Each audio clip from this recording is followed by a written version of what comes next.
Let's get on over to Thomas Hayes then, who's the chairman and managing member at Great Hill Capital. Thomas, good morning to you then, and thank you so much for joining us. I mean, can we carry on this momentum? We're seeing this market just continue to rally towards the end of the year, and really just the gains we've seen this year may have surprised quite a few, but can that carry forward to next year? Not much really changes other than sentiment around interest rates and inflation, surely? Yeah, well, thanks for having me, Arabile. This is what a year-end chase looks like when 65% of managers are behind their benchmarks. They certainly ran the Grinch out of town this year. But we have to keep in mind, certainly the recency bias. We have come a long way in a short period of time in the last couple of months. But if you look back and zoom out a little bit, over the last 2 years since 2021, the returns for the S&P 500 are basically zero. We're just now breaking out to new highs, and it's very tough to short new highs. There is kind of a consensus that after moving so far so fast, we have to have a correction of 5 or 10% in the first quarter. I wouldn't get too cute with it because the underlying economics look pretty well. The key is going to be finding the opportunities under the surface versus chasing the indices. Yeah, so what makes sense then on that interest rate front in order to keep this market sort of bubbling in the right direction, or in this direction, shall we call it then, right? I mean, what sort of interest rate environment are we looking at? The kind of tone as well that comes out of the Fed. What clear messages do they need to send to get the market still moving? Yeah, well, the Fed is still restrictive. Their dot plot is showing, 3 cuts in 2024. The market, the Fed funds future, is showing 6 cuts. So there's a pretty wide spread there. And if you look at the Fed is still extremely restrictive. When you look at the Fed funds rate, 525 to 550 relative to core inflation, there's over a 200 basis point spread. So that's still very, very restrictive. I think as they see the disinflation continue to kick in, they will move ahead with the cuts. The market is going to like that. And what's interesting in the U.S. is everyone was looking for a recession in 2023 that had already happened in 2022. The first 2 quarters of 2022, we did have a technical recession with negative GDP. So CEOs went in the year of efficiency in 2023, cutting costs, running lean operations. So I think the story for 2024 that no one's looking at, besides earnings growth of 12%, is going to be margin expansion, margin reacceleration of 60, 70 basis points, which no one's prepared for. So the earnings might actually be a little light, even if the multiple is pretty expansive at 20 times forward. There are tremendous opportunities under the surface, relative value in small and mid cap space, which is only trading at 14 times forward earnings. Thomas, can we talk about the relevance of positioning and sentiment here? Because if we take a look at your chart as to the extent of the rally, we know it's aggressive November, December, but still we are coming off lows. So what's the relevance here of that sentiment and positioning as we enter 2024? Yeah, Karen, that's a great point. In the U.S., Bank of America does a global fund manager survey every month.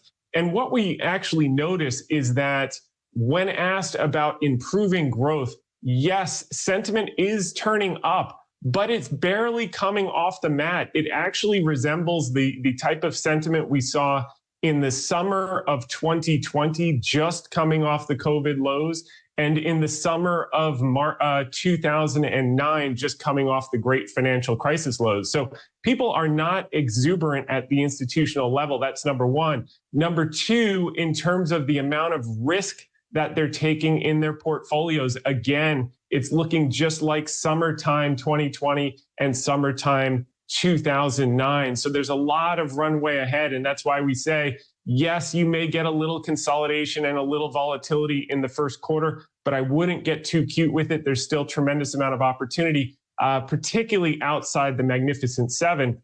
And if you look at the presidential election years in the US, which 2024 is one, on average since 1928, the market's up 11.28%.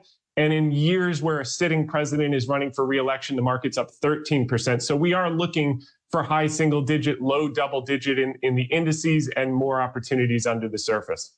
We may have a playbook for this election as well, given it could be a repeat of what we've seen before. To your point about underperformance, 72% of the S&P 500 stocks underperformed the index this year. That was a record, according to data from Apollo Group. What happens if we have a very noisy election cycle again? Does that mean the rest of these stocks get scooped up, and thanks to the Fed as well? Or do we actually see a return to these thematics, the long-term EV story, the AI disruption story, the tech theory? What do we see in terms of the market focus? I think we're going to move to value. I mean, the biggest risk of the election is that you get one party wins the executive, Congress, and the Senate, and they have absolute power. In those environments is when you get underperformance in the stock market prospectively. I don't think that's going to happen. As long as one party wins one of the branches and there's some level of blocking or gridlock, the market will do well. As far as if you look at the general indices and expectations of high single-digit to low double-digit gains, that means the Magnificent Seven that have driven the boat in 2023 are going to do less well in 2024. And to your point, the 72% that have underperformed, a lot of it is actual value stocks are going to continue to begin to participate like we've seen in the last 2 months and really outperform. Thomas, can I ask you about this OpenAI story from overnight? OpenAI and Microsoft being sued by the New York Times over the use of their data.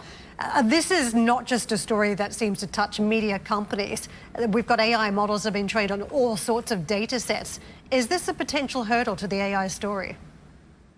Yeah, there's no question. And I think what people fail to point out is AI has been around for a long time. Amazon has been recommending books to you every time you place an order since for the last 2 decades. I think what came out in 2023 was an interface where the public could see the power of AI in ChatGPT, and that's what kind of drove the momentum in the stock market for AI stocks. But at the end of the day, you can't steal people's work. So if you want to use them in your data sets, you're going to have to pay. And that will put a little bit of a governor on it. They'll be able to raise capital and they'll work through it. But I think in the short term, that's going to be a little bit of headwind for OpenAI and others building out large language models without paying for the data.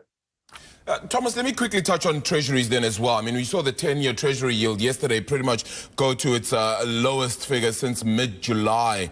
And just on the month figure, it's dropped 50 basis points in December after falling 53 basis points in November. That 2-month fall is the biggest since 2008. I mean, the sentiment there just feels like that's going to continue its decline. So how do you look at that going into next year? Do you stay there for at least the longer ones, the longer dated stuff, or do you perhaps bow out and look at the things like cash, going more into equities, which would pump it up even greater than it perhaps did this year?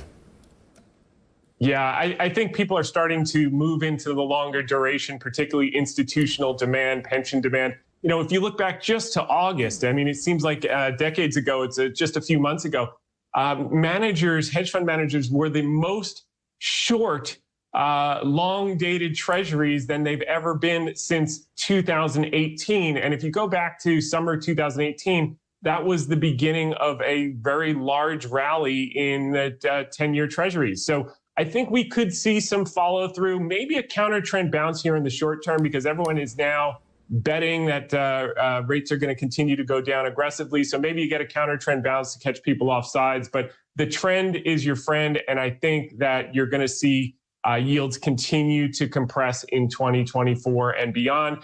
That is also a part of our bull story, which is going to enable a lot of companies who haven't been able to tap the capital markets to not only refinance their balance sheets, but do so at a lower rate, which is going to help earnings power. And I think that's not in a lot of the forward models as people can refinance at lower rates. Well, may the trend be with you then, Thomas. Thank you so much for the time. Appreciated it today. Happy New Year as well. Hopefully we'll chat again in the new year. Thomas Hayes, Chairman and Managing Member at Great Hill Capital. Now,